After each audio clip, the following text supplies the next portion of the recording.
9 facts about heaven that will surprise you. Number 1. We won't miss our old lives. The upgrade from earth to heaven will be vastly superior to that from economy to first class. If we would miss something from our old lives, it would be available to us in heaven. Why? Because we will experience all God intends for us. He fashions us to want precisely what He will give us, so what He gives us will be exactly what we want. Number 2. We won't become angels. Death is a relocation of the same person from one place to another. The place changes, but the person remains the same. The same person who becomes absent from his or her body becomes present with the Lord. 2 Corinthians 5:8. We won't be angels, but we'll be with them. Number 3. We won't be tempted. We'll never forget the ugliness of sin. Having known death and life, we who experience life will never want to go back to death.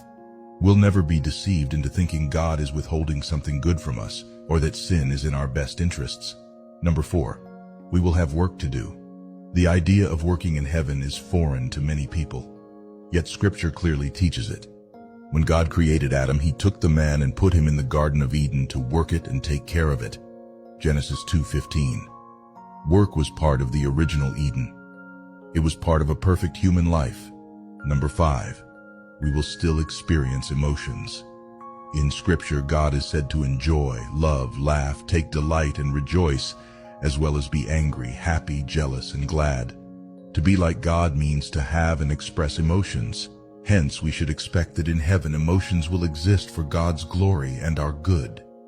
Number 6. We still won't know everything. In heaven we'll be flawless, but not knowing everything isn't a flaw. It's part of being finite.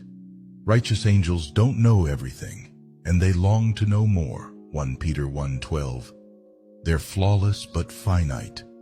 We should expect to long for greater knowledge as angels do, and we'll spend eternity gaining the greater knowledge we'll seek. Number 7. We will recognize one another.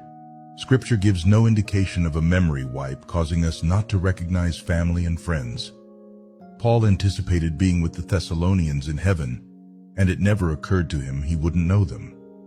In fact, if we wouldn't know our loved ones, the comfort of an afterlife reunion taught in 1 Thessalonians 4:14-18 would be no comfort at all.